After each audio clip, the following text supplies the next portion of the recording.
Hello my lovely people, this is Jyoti and today in this video we will complete the remaining part of chapter 1 the earth in the solar system. So अभी तक हमने इस chapter में पढ़ा था about constellation कि कैसे पहले जो लोग हैं वो डायरेक्शन को आइडेंटिफाई करते थे. प्लैनेट्स के बारे में पढ़ा था. कॉन्स्टिलेशन क्या होता है? जो बहुत सारे स्टार्स मिलके एक पैटर्न बनाते हैं, that pattern is called constellation. हमने कुछ कॉन्स्टिलेशन के नेम देखे थे और आप ट्राई करना कि आप और कॉन्स्टिलेशन के नेम अपने साइड से सर्च करो. There are so many other constellation that you should no.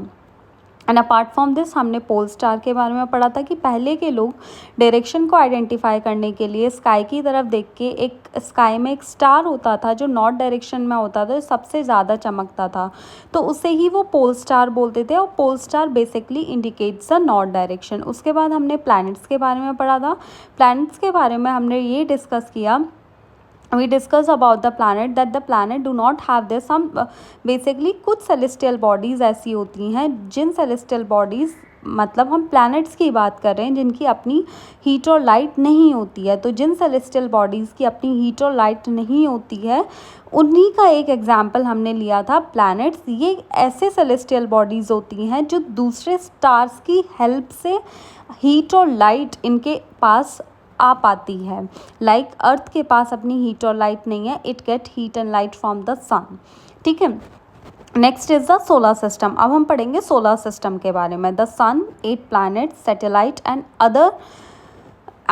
other celestial bodies make up the solar system. Sun, 8 planets, satellite and other celestial bodies. Other celestial bodies का मतलब होता है asteroid और meteoroid. जैसे आपको पता है the sun is at the center of the solar system. The sun is also called the head of the family. यहाँ पे आप कह सकते हो कि सन अपनी फैमिली का हेड है. जैसे एक फैमिली का हेड होता है, इसी तरीके से सोलर सिस्टम एक ऐसी फैमिली है जिसका हेड होता है सन. उसके अंदर 8 प्लैनेट्स होते हैं. 8 प्लैनेट्स कौन कौन से होते हैं? Mercury, Venus, Earth, Mars, Jupiter, Saturn, Uranus, Neptune. उसके बाद कुछ प्लैनेट्स होते हैं. The planets, these are the 8 planets. कुछ सैटेलाइट्स होती हैं. सैटेलाइट्स का मतलब सैटेलाइट, अब मैं आपको सैटेलाइट और प्लैनेट में डिफरेंस क्या होता है, what is the difference between satellite and the planet. And the difference is that like the planet revolves around the sun in the same way satellite revolves around the planet. That means जिस तरीके से जो planets होते हैं वो सन के चारों तरफ रिवॉल्व करते हैं, जो सैटेलाइट होती हैं वो प्लैनेट्स के चारों तरफ रिवॉल्व करती हैं. आई होप सो कि आपको डिफरेंस क्लियर हुआ होगा. प्लैनेट्स सन की तरफ रिवॉल्व करते हैं चारों तरफ और सैटेलाइट्स प्लैनेट्स के चारों तरफ रिवॉल्व करती हैं. उसके बाद कुछ other celestial bodies means asteroid and meteoroids. They are none but ये क्या होते हैं, एक तरीके के पत्थर होते हैं जिनको आगे हम चैप्टर में अच्छे से डिस्कस करेंगे.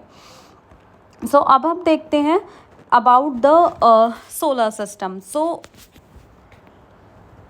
यस आपने देखा क्या होता है. अभी अगर आप देखोगे, ये आपको पिक्चर दे रखी है सोलर सिस्टम की. इसमें सन अगर आप देखोगे एट द सेंटर है. उसके बाद हमारे 8 प्लैनेट्स हैं. The 8 planets are Mercury, Venus, Earth, Mars, Jupiter, Saturn, Uranus, Neptune. These are the 8 planets. अब इसके अंदर एक डिफरेंस होता है कि some planets are the inner planets. कुछ प्लैनेट्स को तो हम इनर प्लैनेट बोलते हैं और कुछ प्लैनेट को हम आउटर प्लैनेट बोलते हैं. आउटर प्लैनेट का मतलब बेसिकली ऐसा होता है कि जो इनर प्लैनेट्स होते हैं वो बहुत ज़्यादा, इनर प्लैनेट मतलब ऐसे प्लैनेट जो एस्ट्रॉइड बेल्ट के अंदर आते हैं और आप बोल सकते हो जो बहुत ज़्यादा सन के पास होते हैं. और ये किससे मिलके बने होते हैं? ये रॉक से मिलके बने होते हैं. और जो आउटर प्लैनेट होते हैं जहाँ पर सन की लाइट उतनी पहुँच नहीं पाती है, ये क्या होते हैं? Very very far away from the sun. ये सन से बहुत ज़्यादा दूर होते हैं एंड आर ह्यूज प्लैनेट्स. और ये बहुत बड़े बड़े प्लैनेट्स होते हैं जो गैसेस और लिक्विड से मिलके बनते हैं. The difference between them is the 2 difference. पहला डिफरेंस, इनर प्लैनेट सन के पास होते हैं, आउटर प्लैनेट सन से दूर होते हैं. Second difference is they are made up of, inner planets are made up of rocks. Inner planets किससे मिलके बनते हैं? रॉक्स से. और आउटर प्लैनेट्स किससे मिलके बनते हैं? गैसेस से और लिक्विड से मिलके बनता है. आई होप सो कि आपको डिफरेंस क्लियर हो गया होगा. और जो इनर प्लैनेट्स, जो 4 इनर प्लैनेट्स हैं वो हैं मरकरी, वीनस, अर्थ, मार्स. जब the 4 inner planets are Mercury, Venus, Earth and Mars. And the 4 outer planets are Jupiter, Saturn, Uranus, Neptune. Jupiter, Saturn, Uranus, Neptune. These are the inner planet. These four are the inner planet and these four are the outer planet. Next we will discuss about them in detail. सबसे पहले हम बात करते हैं about the sun. The sun is the center of the solar system. Sun basically, as I have mentioned earlier, sun क्या है, family का जैसे हेड होता है वैसे ही sun क्या होता है, एक सोलर सिस्टम के बीच में होता है. That is why it is called the head of the solar system. ठीक है, you can say. And it is huge and made up of extremely hot gases. ये बहुत बड़ा होता है, बहुत सारी गर्म गैसों से मिलके बना होता है. It provides the pulling force that binds the solar system. ये एक ऐसा पुलिंग फोर्स प्रोवाइड करता है जो सोलर सिस्टम को बाइंड करके रखता है. और अगर आप देखोगे, the sun is the only और the ultimate source of the heat and light for the solar system. अगर अगर आप सोर्स की बात करोगे, एक अकेले सोर्स की of the heat and the light that provide the heat and light both is the sun. But that tremendous heat is not felt so much. लेकिन यहाँ पे मेंशन किया गया है कि वो हीट हमें इतनी फील नहीं होती. Why? Because you know what is the distance between our planet and the sun is about 150 kilometre away from the earth. sun करीबन 150 मिलियन हमारे अर्थ से दूर है. दैट इज़ वाई हमें उसकी इतनी हीट जो होती है उसकी इतनी हीट हमारे पास तक नहीं आ पाती. ठीक है, और लेकिन ये उसके बावजूद भी हमारे पास ये हमारा एक नियरेस्ट स्टार भी है. ठीक है, नेक्स्ट है सन. आई होप सो आपको सन क्लियर हो गया होगा. सन सेंटर में होता है, ये पूरे सोलर सिस्टम को बाइंड करके रखता है. यही एक अल्टीमेट सोर्स है हीट और लाइट का, और ये हमसे 150 किलोमीटर अवे है. The sun is 150 kilometre away from the Earth. Next is planet. The 8 planet in our solar system. अगर आप इनके डिस्टेंस की बात करोगे तो इसमें आ जाता है Mercury, Venus, Earth, Mars, Jupiter, Saturn, Uranus, Neptune. If you want to learn it तो आप इसे कैसे लर्न कर सकते हो. My very efficient mother just served us nuts. तो माई से आप एम लो, वेरी से वी, एफिशिएंट से ई, एंड मदर से एम, जे से जस्ट से जे, सर्व से एस, अस से यू एंड नट से एन. तो आप उसमें आपको मिल जाएगा mercury, Venus, Earth, Mars, Jupiter, Saturn, Uranus, Neptune. My very efficient mother just served us nuts. So all the 8 planets of the solar system moved around the sun in the fixed path.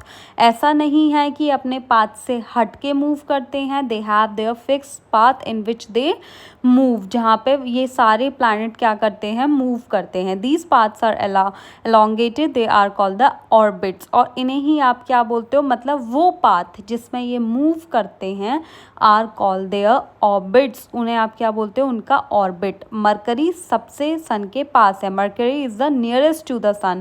It takes only 88 days to complete one orbit. और obviously बात है, जो planet sun के जितने पास होगा उसे उतना ही कम time लगेगा to complete one revolution, है ना. So that is why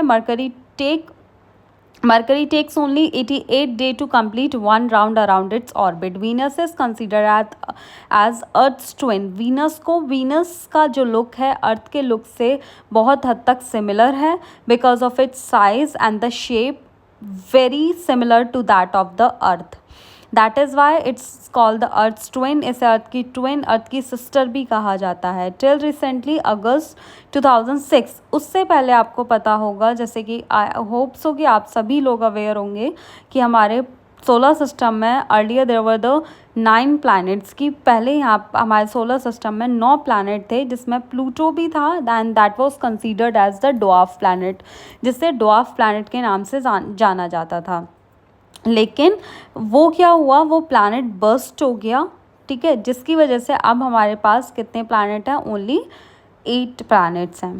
Pluto was considered a planet. However, in a meeting of International Astronomical Union, a decision was taken the Pluto, like other celestial body, Crisis 2003 discovered in the recent past year, may be called the dwarf planet. अब हम एक एक करके इनके बारे में पढ़ेंगे. First is the Earth. The Earth is the third nearest planet to the Sun. आपको पता है मरकरी, वीनस, देन अर्थ।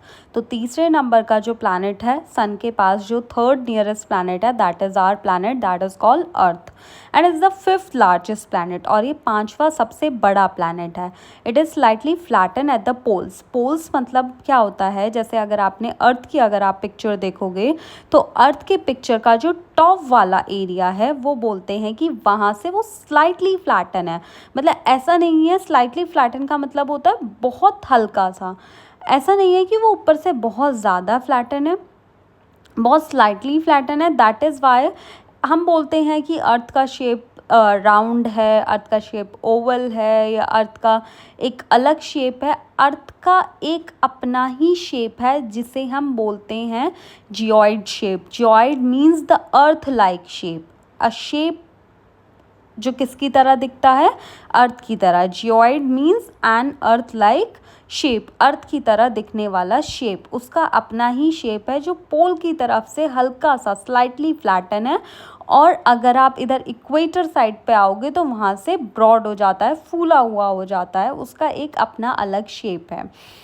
अब why the life is possible only on the planet Earth, so why, because यहाँ पे ही एक ऐसी चीज़ है, यहाँ का जो कंडीशन है वो फेवरेबल है to support the life.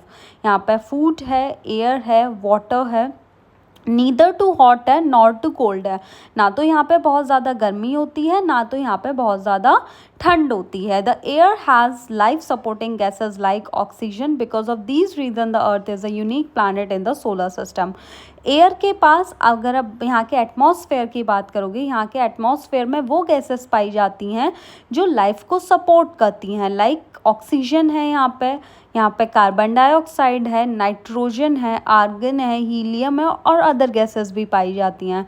But जो सबसे ज़्यादा अमाउंट में जो गैसेस पाई जाती हैं वो कौन कौन सी हैं, आपकी nitrogen, oxygen and carbon dioxide. तो अगर आप ये जो तीन गैसेस हैं, अगर उसमें से अगर आप आई एम नॉट सेइंग कि nitrogen is not essential, nitrogen is also essential for the plants to grow, but apart from these अगर आप देखोगे carbon dioxide, CO2 and oxygen, ये दोनों गैसेज ऐसी गैसेज हैं जो ह्यूमन बींग्स और प्लांट्स के सर्वाइवल के लिए बहुत ज़्यादा ज़रूरी हैं। Because of these reasons, the Earth is a unique planet in the solar system. From the outer space, the Earth appears blue planet because the 2/3 surface is covered by the planet by the water. Sorry, it is therefore called a blue planet. जो अर्थ का 2/3 मतलब अगर आप अर्थ को 3 part में बांट देते हो और उसके अगर आप 2 पार्ट्स लेते हो तो वो जो 2 पार्ट्स हैं वो पूरे वाटर से कवर्ड अप हैं। अब यहाँ पे हम कुछ इंटरेस्टिंग फैक्ट्स दे रखे हैं जो बहुत ही ज़्यादा अच्छे हैं, that you should no, you should be aware कि अगर आपको पता हो जो लाइट ट्रैवल स्पीड है वो कितनी है, 3 लाख किलोमीटर पर सेकेंड। मतलब एक सेकेंड में जो लाइट है वो 3 लाख किलोमीटर ट्रैवल कर सकती है। जस्ट थिंक अबाउट इट कि एक सेकेंड में वो 3 लाख किलोमीटर ट्रैवल कर सकती है। And the light of the sun takes about 8 minutes to reach the earth, और हमें पता है कि हमारे पास तक आते आते लाइट को, जो सन से लाइट आती है उसे 8 मिनट लग जाते हैं, क्योंकि हमें पता है कि सन और अर्थ के बीच का डिस्टेंस कितना है, 150 मिलियन किलोमीटर्स। कितना है, 150 मिलियन किलोमीटर्स, और सन की लाइट अर्थ तक आते आते 8 मिनट्स लग जाते हैं। और जो मून पे सबसे पहले the first man stepped on the moon was Neil Armstrong, America के वो एस्ट्रोनॉमर्स थे जिन्होंने Neil Armstrong and Edwin Aldrin थे जिन्होंने वहाँ पे लैंड किया था ऑन 21 जुलाई 1969। ठीक है, तो अब हम बात करते हैं मून के बारे में। मैंने आपको सैटेलाइट के बारे में बता दिया था। सैटेलाइट क्या होती हैं, जैसे सन के चारों तरफ प्लैनेट्स रिवॉल्व करते हैं, ऐसे ही सैटेलाइट्स प्लैनेट के तरफ चारों तरफ रिवॉल्व करती हैं। अब हम पढ़ेंगे मून के बारे में। Our planet has only one satellite, that is the moon. हमारे अर्थ प्लैनेट पर सिर्फ एक सैटेलाइट है जो है मून। अगर आप इसके डायामीटर की बात करोगे, डायामीटर आपने मैथमेटिक्स में पढ़ा होगा कि जो भी लाइन सेंटर से पास होके जाती है और उसके 2 एजेस को टच करती है, that is called the diameter. तो अगर आप मून के डायामीटर की बात करते हो तो it's diameter is only 1/4 that of the earth. मतलब अगर आप अर्थ को 4 पार्ट्स में डिवाइड करते हो तो उसका एक पार्ट अगर आप लेते हो तो उतना ही हमारा क्या है, मून का एक्चुअल पार्ट है, एक्चुअल शेप है, एक्चुअल साइज है। It appears so big. अब क्वेश्चन ये भी आता होगा कि जब ये इतना छोटा है तो इतना बड़ा क्यों दिखाई देता है। लाइक हमने पढ़ा था कि पूर्णिमा पे इतना बड़ा क्यों दिखाई देता है। फुल मून वाले दिन अगर हम इसे देखेंगे, फुल मून डे पे, तो इतना बड़ा क्यों दिखाई देता है। Why it appears so big, because it is nearer to our planet. ये हमारे प्लानट के पास है, बहुत ज़्यादा पास है than the other celestial bodies. As comparison to the other celestial bodies it is nearer to our planet earth, that is why it appears larger. It is about 384,400 kilometre away from the earth. अगर आप देखोगे सन हमसे कितना दूर है, 150 million kilometre दूर है, और ये हमसे कितना दूर है, 384,400 किलोमीटर्स अवे है। तो दैट इज़ वाई हमें क्या होता है, फिर भी देखो इतने डिस्टेंस के बाद भी हमें इतना बड़ा दिखाई देता है। अब मून, जैसे हमने देखा कि प्लैनेट्स रिवॉल्व करते हैं in the same way as I have mentioned it earlier so many times, कि सेलेस्टियल बॉडीज, दैट मीन्स ये जो सैटेलाइट हैं ये भी क्या करती हैं, रिवॉल्व करती हैं। The moon moves around the earth in about 27 days. It takes exactly the same time to complete one spin. मतलब इसका रोटेशन और रिवोल्यूशन का जो टाइम है मून का वो सेम है, 27 डेज ही है। So as a result, only one side of the moon is visible to us on the earth. ऐसा नहीं है कि हमें मून का पूरा गोल पार्ट दिखाई देता है, नहीं। इस चीज़ से आप आई थिंक अवेयर होंगे नाउ इन द क्लास 6 कि ऐसा क्यों होता है। क्योंकि जब वो रिवॉल्व करता है तो ऑब्वियसली जब वो रिवॉल्व करता है तो जो फेस उसका अर्थ की तरफ होता है वही फेस हम लोगों को उसका विजिबल होता है। The moon does not have the condition favourable for the life, it has mountain, plains and depression on it. अब उसके बाद हम बात करते हैं asteroid and meteoroids and then our chapter will finish here. Asteroid and meteoroids are the last topic. Both are the last topic. First is asteroids. Apart from the stars, जैसे कि मैंने आपको बताया था कि सोलर सिस्टम जो है हमारा सन से, प्लैनेट से, स्टार्स से, इसके अलावा और किससे मिलके बनता है, सैटेलाइट के अलावा कुछ न्यूमरस टाइनी बॉडीज़ होती हैं जो क्या करती हैं, सन के चारों तरफ घूमती हैं। Apart from the stars, planets and satellites, there are numerous tiny bodies. बहुत सारी छोटी छोटी बॉडीज़ होती हैं जो सन के चारों तरफ घूमती हैं, जिन बॉडीज़ को हम बोलते हैं asteroids. They are found between the orbit of Mars and the Jupiter. और ये कहाँ पे मिलती हैं, Mercury, Venus, Earth, Mars, Jupiter, मतलब मार्स और जुपिटर के बीच के ऑर्बिट में, इन दोनों के ऑर्बिट के बीच में ये पाई जाती हैं। They are found between the orbit of Mars and Jupiter, और ये सन के चारों तरफ भी आपको मूव करती हुई पाई जाएंगी। Scientist are of the view the asteroid are the part of a planet which exploded many years back. और साइंटिस्ट ऐसा मानते हैं कि ये जो एस्टेरॉइड है ये कुछ प्लैनेट्स के कण, जैसे जब प्लैनेट्स कुछ बर्स्ट हुए, जो पहले कोई प्लैनेट बर्स्ट हुआ तो उसके एक्सप्लोड मतलब होता है बर्स्ट हो जाना, फट जाना, तो उसके जो कुछ रिमेनिंग पार्ट्स रह गए थे वही क्या है, एस्टेरॉइड हैं। एस्टेरॉइड आपको क्लियर हुआ होगा, tiny bodies that move around the sun and found between the orbit of Mars and the Jupiter. और साइंटिस्ट का ऐसा मानना था, वैज्ञानिकों का ऐसा मानना था कि ये प्लैनेट्स का जो एक्सप्लोडेड प्लैनेट्स हैं उनका रिमेनिंग पार्ट है। Next is the meteoroids. The small pieces of the rocks which move around the sun are called meteoroids. जो small pieces होते हैं rock के, जो sun के चारों तरफ घूमते हैं, उन्हें हम बोलते हैं meteoroids. Sometimes these meteoroids come near the earth and tend to drop upon it. कभी कभी ऐसा लगता है कि ये जो meteoroids हैं ये क्या है, अर्थ के पास आ रहे हैं और अर्थ पे आकर गिर जाएंगे। इस प्रोसेस में क्या होता है, अब जब ये जो प्रोसेस होता है, जब ऐसा लगता है कि ये जो मेटेरॉइड्स हैं अर्थ पे आके गिर जाएंगे, तो उस प्रोसेस में एक फ्रिक्शन होता है। During this process, due to the friction with the air, they get heated. एक फ्रिक्शन होता है, फ्रिक्शन मतलब होता है दबाव जो अपोजिट डायरेक्शन में लगता है, तो एक प्रोसेस होता है, एक फ्रिक्शन की वजह से जो हवा में फ्रिक्शन होता है वो क्या करती है, उसे हीट कर देती है, अपोजिट डायरेक्शन में जो फोर्स होता है उसे हीट कर देता है, और उस हीट की वजह से वो हीट इतनी ज़्यादा होती है कि वो जल जाते हैं, बर्न हो जाते हैं, बर्स्ट हो जाते हैं।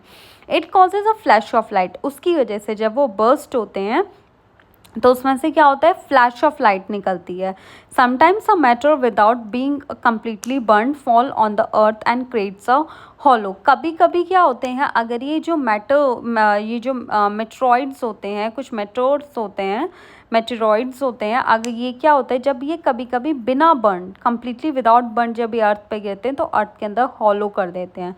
सो जस्ट थिंक कि ये हार्मफुल भी हैं अर्थ के लिए। Do you see a whitish broad band like a white glowing path across the sky? आपने देखा होगा कभी कभी एक वाइट बैंड की तरह, जिसे हम बोलते हैं टूटता हुआ तारा है, दैट इज़ नॉट द टूटता हुआ तारा, बल्कि ये क्या है, meteoroid. So it is a cluster of million of star, this band in the Milky Way galaxy. Our solar system is a part, जो हमारा सोलर सिस्टम है वो किसका पार्ट है, हमारी गैलेक्सी का, and the name of our galaxy is the Milky Way. हमारी galaxy का नाम क्या है, Milky Way, Akash Ganga. In ancient India it was imagine to be a river of light, मतलब पहले के एंशियंट इंडिया में ऐसा माना जाता था कि ये क्या है, नदी है किसकी, रिवर है किसकी, लाइट की। Thus it was name as Akash Ganga. A galaxy is a huge system of billions of star and clouds of dust and the gases. There are million of such galaxies that makes the universe. एक Galaxy हमारी है और ऐसी millions of Galaxy हैं जो इस पूरे universe को बनाती हैं. It is difficult to imagine how big the universe is. तो अब आप ये सोचो कि जो हमारी यूनिवर्स, जो हमारे जो मतलब इस यूनिवर्स में जो हमारी गैलेक्सी है वो इतनी बड़ी है. So just think about the other galaxies, तो वो कितनी बड़ी होंगी, तो ये यूनिवर्स कितना बड़ा है. तो how difficult it is to imagine the how big the universe is. Scientists are still trying to find out more and more about it. We are not certain about its size, but we know that all of us, you and I, are belong to this universe. Actually हमें इसका exact size अभी भी नहीं पता, लेकिन हाँ हमें इतना ज़रूर पता है कि हम इसी यूनिवर्स का एक हिस्सा हैं. I hope so this chapter is clear to you all, and if you have any doubts, so do let me know in the comment section. Thank